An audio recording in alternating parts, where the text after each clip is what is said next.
Welcome to another edition of Motivational Sundays with Kevin and Friends. Hi, my name is Kevin McLemore. I am your show host. I'm a three-time published author, soon to be four, illustrator, and a bunch of other stuff I cared not to mention this morning. I am joined with my co-host, Mr. Nasim Garcia, thespian, well-known actor. You've probably seen him all over the place with Denzel, Sandra Bullock, and some others. Look him up, Google him, Naheem Garcia. I'm also joined with two other thespians. Miss Andrea Lehman, she is the president of SAG in Boston, up there in that area. Another dynamic actors, Mr. David Curtis. And then we have our young scholar. Good news, she just got her internship at Harvard University. She is a proud student of Central State University in Wilberforce, Ohio. Man, I'm telling you, we're throwing down this morning. This show was originally created from the 300 quotes that I had written down for the contents of my books. I was always curious on how these quotes landed on other people. Were there words that just lay there on the page? Were there conversations well to be had? Well, we meet every Sunday at 9 a.m. Eastern Standard Time, and we toss out these quotes and we talk about them based on our perception, interpretation. It's just glorious every single week. So this week, the quote is brought to us by Miss Shirley Chisholm. Think about this. If they don't give you a seat at the table, bring a folding chair with a little attitude. Shirley Chisholm. I'm just curious how that quote lands on us. And we're going to start with our young scholar, Miss Kayla Smith. Will you kind of tell us, how's this quote land on you? Good morning, everyone. Thank you for having me. So this quote lands on me in a way, in kind of a two-part situation. So on one hand, I know that I have a strong voice. I am a strong leader. I have the ability to state my opinions, and I feel like my opinion should be heard. So there are some situations where I know that if I give my opinion, I know that it'll be taken, whichever way it'll be taken. If I know I have a strong stance on something in a certain situation, I'll bring a folding chair and sit down. I have no problem doing that. On the other hand, I'm a big proponent of protecting my peace, protecting my mental health, protecting things around me that I know if I were to say something or go into a situation where I know not the greatest people, not the greatest perspectives, not the greatest ideologies on certain things, pulling up a chair may hurt me more than it'll help me. And so my mom has always told me, she's always said, not every situation, not every battle is there for you to fight. So you don't always have to say something. Sometimes this pulling up a chair is equivalent to you walking away and being silent. And so I kind of see those things in twofold. Since I've been in college, these ideologies have been foundational in how I approach things, because not everyone has your best interest at heart. Not everyone cares to hear your opinion in a way that is positive or in a way that is contributing to the progress of the entire situation as a whole. And so sometimes it's good to walk away, but sometimes it's good for people to just stand up and hear you. So I hear in kind of a two-part situation. Great. All right. That's deep, coming from the mouth of a babe. And that's another way of looking at it. Young people have just as much perspective on real life as some of us old heads. So David Curtis, how you doing? Sitting there with the pyramids in the back of it. All right. Wonders of the world. How does this quote from Shirley Chisholm land on you? It almost automatically takes me to entertainment and filmmaking and being seen. That's where it takes me. A lot of times, you're trying to get the little crumbs that there are, and when it comes to getting parts in films and TV and stuff like that. And I've been finding a lot. Well, I wouldn't necessarily say success, but there's a balance to where instead of getting the crumbs, I've been able to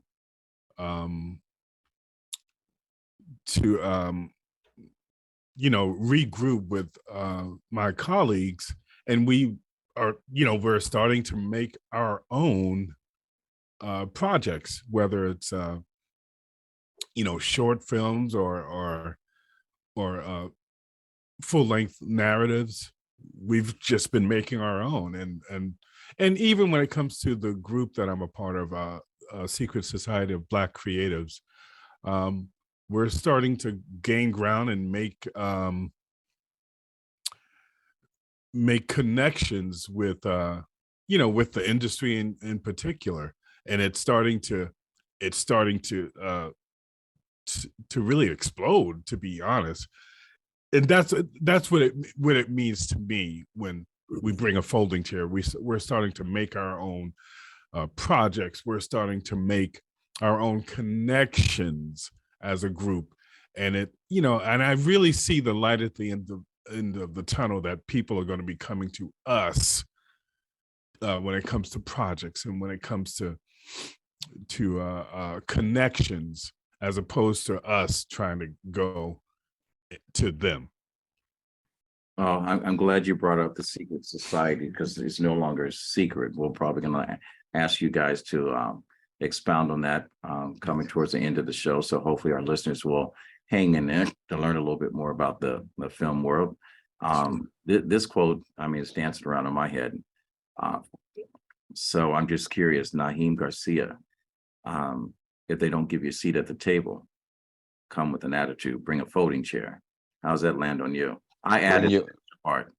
Yeah, bring your own. The bottom line is that it tells me that we have to bring our own. We have to have our own chair. Shirley was very famous for making sure that if she wasn't invited to the party, she came with her own what's that little party, party favors. Yeah. She definitely will barge in and step in and sit in and be in the room, whether you are comfortable about it or not.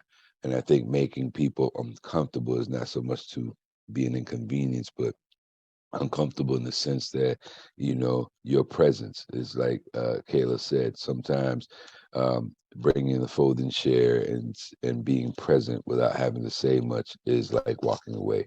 It's like saying, I'm not a part of this, but here I am, and you're not going to remove me. You're not going to change me. So I think it's right up there with what Dave is saying. We're not getting films, so we're trying to make our own, have our own money, have our own films, so we can build our own sound stages, so we don't have to wait for anyone to invite us or bring us in. We are bringing and making our own. So that's what it comes to. It lands on me. Make your own, bring your own, have your own. All right. Reach one, teach one. That's what my grandfather just told me. Miss Andrea. Hi. How you doing? Look at that $1 million smile on there. Boy, I'm going to tell you, you make Les Brown blush. Your smile's so pretty. All right. Thank you. Hey, Good morning. how's this quote land on you? Because I know you're responsible for bringing this quote, and I want to thank you. Shirley Chisholm, thank you for all your wisdom to you, your family, and I know you're no longer here with us. Am I right? Has she passed on? Mm-hmm. All right. I just Right. want to make sure I didn't send her off before she was ready to go. But how does this quote land on you? Well, yeah, Shirley Chisholm was fantastic. I generally try to find joy in life, and when I'm not, try to see what's blocking it. And one of the things I love is performing musicals, singing show tunes, things like that. And particularly when I moved to Boston from New York, I noticed when I was auditioning for things, they were really cast before I auditioned. You could kind of tell. They'd say, oh, sorry, we don't have any more union roles or whatever. And so it was frustrating to me. And I was thinking, so if the point is that I want to sing show tunes for an audience, let me create my own show, which is what I did. And then I can sing whatever I want to sing, and I take it around. I sing a lot of things for the state owns a lot of properties, and so I do all of these private shows for their properties and their residents and things like that. So that has been helpful for me, because then I get to sing what I want to sing, and I'm singing roles that I wouldn't necessarily sing. I can be Eliza in My Fair Lady. I can sing from Sound of Music. I can sing from whatever show I want. It could be it blues, be it, legit Broadway, whatever. And then I took the same thing for films, started doing like the 48-hour film festival, got a group of actors together and said, hey, let's make our own films, and then got involved with the Secret Society of Black Creatives, which is even better. So they've branched out and having everything, owning a little piece of every part of the industry. And I find that that's the best way. I mean, hey, that's pretty much what they did with Everything Everywhere All at Once, and that's been a big success. We don't know how it's going to go with the Oscars, but who cares? At this point, Oscars aren't mattering as much anymore. And I suggest everyone do that. If you're not getting what you want and it's something you really love, go ahead and do it yourself, and you just find your audience. And listeners, hang on that. If you're not getting what you want or what you need, go out and get what you want and go out and get what you need. Don't wait for someone to serve you up. And you made a good point about the Oscars that's coming up, that it's no longer the event that must attend. So they've got to market and try to draw you in. And we are at a different time and different place right now, is that, we have to own our own truth. We have to look at where we stand and decide if we're happy where our feet are, or are we moving forward to where we want our feet to be, where we need to be. And looking at this, life is constantly changing. If no one gives you a seat at the table, bring your own. We've all been in relationships. Naheem and I had talked about some issues I'm going through, and the table is moving in my life. And I'm building one hell of a chair and a table from there. But we're at a place when we look at situations in Kentucky, when we find out that law enforcement officers are targeting people of color and minorities faster and sentencing them for crimes that their white counterparts are getting just traffic violations and tickets for. I mean, here in Chester County, I just learned that the legal system is short on employment. So if you're a person of color, you're more likely to get jail time than you are to anything else. And so things have got to change. And the only way that things are going to change, if we support organizations like your secret society, to whereas we don't have to go to them for funding for our film. We should be able to go to our own community and let people know that everyday people can invest in an independent film, and there is profit at the end of the road.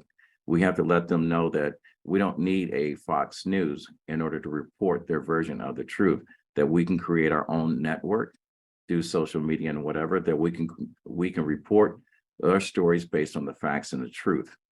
We don't need to be in a situation that where we can voice our opinion and our words can't be heard because we're in fear of being canceled. We don't need to have an audience where we see a dynamic Black man walk up on the stage and smack the living crap out of another Black man and call it entertainment.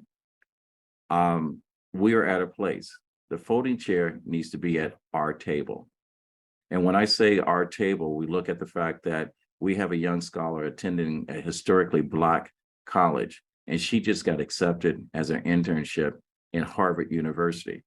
I'm just always curious. What if our children went to a historically Black college, and for 2 years, our academics, our scholars, our athletes or whatever, just 2 years, if we all sent the best of our best to those universities, what would happen? 2 years, the landscape will change on how they market and promote those universities. And the education, when they talk about being valid, that, you can go to a Big Ten school and whatever, and the education is not the same. I will tell you, there's a lot of scholars that graduated from historically Black colleges that you go to these Ivy League schools. Some of those students can't even hold a candle to some of the graduates from there. What is opportunity? Opportunity is getting a chance to shine. And that's why you bring your folding table, because you need to get ready for that opportunity for you to shine. All right. So with that said, put pull your folding table up to a table where you can be recognized and appreciated for who you are, not only in your professional life, but in your personal life, not only as an example of a man or a woman, but pull your chair up to a table to where your voice can be heard and appreciated and acknowledge the conversation that you're having and the life that you're experiencing, that those events are real. We don't need to play their game. We need to rearrange the game so we can play that game. All right, so with that said, I want to go around the horn right now and just catch up. I want to learn about this secret society since the secret's out, and what can I do to get part of it? What can our community do to be part of it? Because one thing about our listeners is that they don't drive by scene of an accident. The people that support RMK Productions and the 10 United Podcast Network and both podcasts, they stop to help. So Naheem, David, or Andrea, you guys want to tell us about your secret society now that the secret's out? Andrea, please. Oh, gee, it's me. Okay. The secret society, to find out about it or to get connected, they have a place on Facebook, Instagram, and they're working to we're working to update the website. But right now, the secret society is an organization that's, as Naheem described, that is connecting everybody together in the industry, all the different artists, particularly Black artists, particularly artists of color. And so they do that in different ways. They have things called the drop, where someone like the DP for Snowfall came and talked about the trajectory of his career and what he does. Last week, there was another woman who was a comedian, an actor, a producer, talked about her whole journey. So the drop, people who have experienced big successes talk about their journey and how they got there, and kind of give a roadmap. Associating the name, the drop, they dropped in to kind of share. Exactly. And that's generally done on Zoom. Then they have things called industry night, where it's like a networking night, and they meet, people meet at the record club, and you're able to, they have music and sometimes readings and things like that, but that's where people will network, meet, you get to exchange, well, whatever, I was going to say business cards, but the young people don't do business cards. They do QR codes to their website. So you can do that kind of thing. And then we have the Connect, which is a bigger event. So on April 22nd, people from all parts of the industry are going to come to this big event, and then they'll talk about what they do, and then it'll split up, and different places you can find out. There'll be like almost like a vendor booth for, oh, here's hair and makeup. This is what you would need to do for that in the films. Here's electrics, here's camera, all of that. And then we'll also have a whole acting workshop where if that's what you want, then we're gonna be showing you how to do improv, how to do auditions, how to do table reads. All of that will be happening, everything you ever wanted to know about acting. So this event in the Connect is basically, hey, so you're interested in working in the film industry. How does that work? What would I need to do? What would I need to know? Who would I need to know? All of that. So that's the kind of thing. And then we're building our whole database so that when people come to town from out of town, from LA, and they say, oh, there's no Black people to do this. It's like, oh, yes, there are. Yeah, you need a camera. Okay, we got it. You need an actor. Okay, we got it. You need a singer. Okay, we got it. You need a director. We got it. Mhm. You need a producer. We got it. Yeah. The Secret Society is a very healthy opportunity for Black, brown, red, yellow, and maybe some purple folks to be able to come in and have access to industry folks and learn how to roll in the industry and get started. But at least it's more than anything's informative. And Black folks, especially stage actors, don't seem to understand that they can transition into film and work. They think they got to be in a union. It's the casting companies aren't calling them, or at least the casting companies are saying there's no one here, no one's reaching, but yet they have access to all of us. And, Yeah. Yeah. And- It's funny. I'm sorry to interrupt. Thank you, Naheem and Andrea, for the explanation. Case in point, 2 weeks ago, a director for a production company, person of color, was looking for, he was having troubles trying to find an audio person for this shoot from a colleague of his that was coming in from LA to do this spec spot for this woman who's starting a business, starting a business. And I said to him, I said, hey man, I do audio. I was doing audio before I was an actor. I was a musician and audio engineer before I started acting professionally.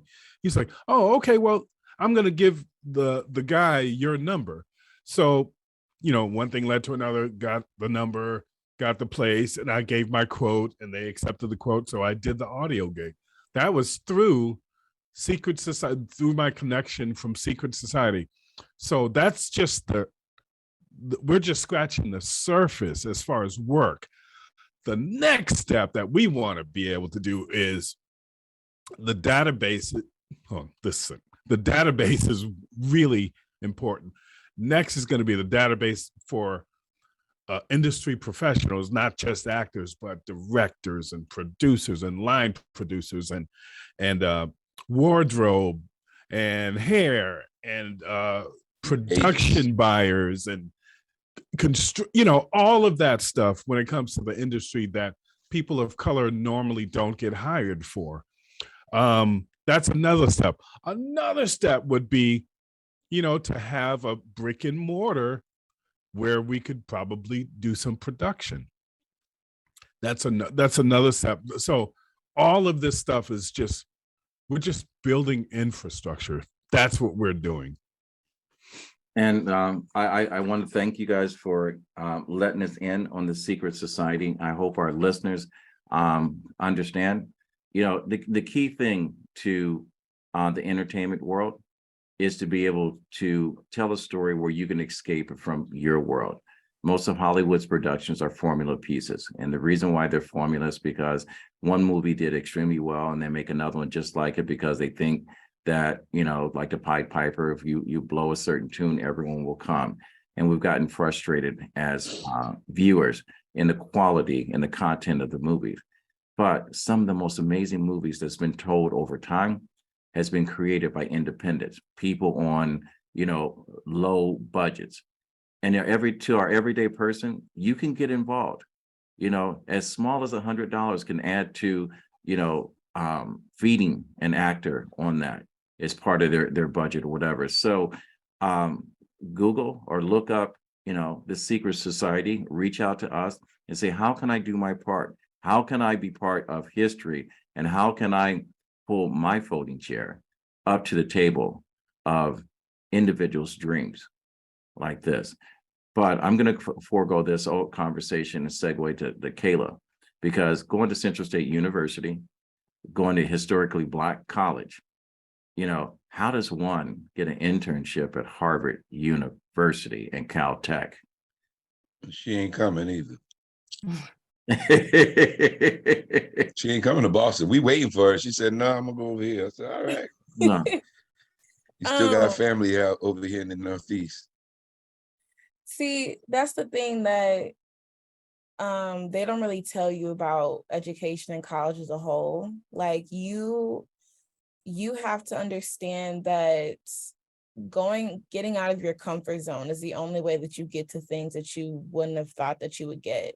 And so that includes meeting people that you would have never thought you would meet. That includes making connections you never thought you would make connections with. That includes just asking questions that you would never even thought to ask questions about. And so I think starting off at college, like I started, how you keep quotes, Mr. Kevin, I keep questions. If I ever have a question pops into my head, I'll write it down. I have a rolling list of them, and I feel like this is going to contribute to my research and what my contribution to humanity will be one day. So for example, right now I'm really interested in origins of life. So how did life originate? How did life evolve? How did life become to what it is on Earth? And why is it there are people walking around on Mars? Why is it there people walking around on Venus or Jupiter or exoplanets beyond our solar system? And so asking broad questions like that, in my opinion, help you connect to more people. It helps you connect to across disciplines. And so, I mean, there's no like secret. Everyone's like, how do you get a relationship to last for 82 years when you're married to someone? There's no secret. Like, you just have to wake up and choose to want to be something that day. And so everyone always asks me, they're like, well, how did you do this? Or how did you do that? And I'm like, I just kept being Kayla. Like, I don't really have a secret as to how you get from point A to point B, because everyone's different. Everyone's perspective on life is different. Everyone's perspective on how they want to contribute to society, or how they want their purpose to evolve within humanity, that's different amongst people. And so I just stuck to Kayla. And so whenever I have a question, I'll email my mentors. I'll be like, hey, how do we do this? They'll find someone, they'll be like, I don't know how to answer that, but someone else can. That's the new connection I made.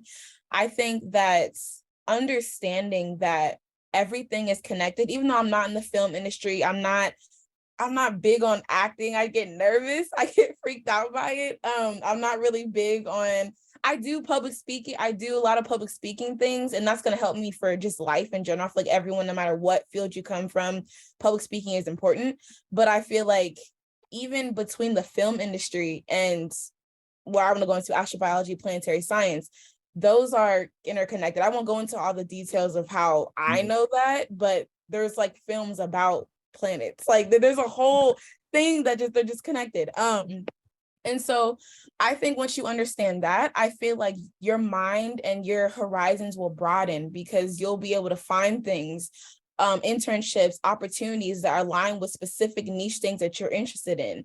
And so I think it's just kind of putting yourself out there in a way that you want to be perceived. And there really is no like formula or no right or wrong way to do things. I mean, there's always going to be people there to protect you, to support you, to encourage you, but you have to give them that respect in return. And I feel like the only way doing that is to make them proud in things. So when I told my mentors I got accepted, they were like, yeah, you're still coming to Caltech, but Kayla, do you know how big of a deal this is? Like, we are so proud of you. We're so proud of the things that you're accomplishing, in a way that your science is speaking to other people, not just us in our group, not just people that we go meet at conferences, but people from around the country and around the world. That to me is what I want my science to do. I want my science to be a ripple effect and to resonate for everyone. How I'm going to do that yet? I don't know. I'm going to figure that out. But I think that that's one of the main reasons to figure out your why, your purpose, and what you want humanity to get out of your endeavors in whatever field you choose to go into. So I don't really think there's a ABCD plan that you need to follow coming from HBCU, applying to big PWI things, or big, Apple, Amazon. They're all speared by white people. All those things are speared by white minds. And so I don't think there's a thing of coming from an HBCU going into these white spaces, but I feel like you just got to own it, be who you are, and not be afraid to make mistakes, not be afraid to admit your ignorance. I don't know everything. That's the reason why I'm in school. That's the reason why I want to go to grad school and learn. So not letting your ego get in the way, not letting your other people try to deter you or define your ego. I've dealt with that some too. So I mean, there's just things that you just kind of have to maneuver through. But I don't think there's a formula or a right or wrong way to do things, because it's all in your time and your purpose and what God wants for you. Kayla, right on. He's Right. a sharp donut, boy. He is. Kayla, I'm going to tell you, the world's just not ready for you. We got to go out and get the world ready for you. All That's your right. aunts and uncles here on this show, you got greatness within you, girl. You have Thank you. Supreme greatness. world. Outstanding. Hey, so with that said, we did an extended version of Motivational Sundays with Kevin and the friends. I hope you take this quote and put your twist on it. We meet every Sunday at 9 a.m. Eastern Standard Time, and we appreciate you as a guest. If you like what you heard, go to RMK Productions and Network on our YouTube page, subscribe and follow, and please share. If you'd like to be a guest on here, you're more than welcome. The door is always open. We always stay positive. Don't bring any drama to this show. We're not about that. You can go to info@rmkproductions.org. Education is not designed to make you comfortable. It's designed to make you think. And I'm going to wrap it up this way and give you a little peep into the window what's going on in my world. I just got invited back on the Les Brown Show to talk about my book, Dating with the Full Deck. I was also invited to a TV show like The Morning Exchange in Atlanta to talk about that. We're working on some final things. I do want to poke the bear a little bit. There are 2 production companies that are looking at my book, Dating with a Full Deck, and the other, Hallmark, is looking at Sprinkles, the True Spirit of Christmas. I just want to tell you, I am looking for someone that's ready to pull the trigger. It's been a year since we had this conversation. As much as I appreciate the phone call this week, life does reward action. So my dream is to look for a Black producer and a company to do Sprinkles. Sprinkles, if you haven't read my book, Sprinkles, the True Spirit of Christmas, it's a must read for anyone.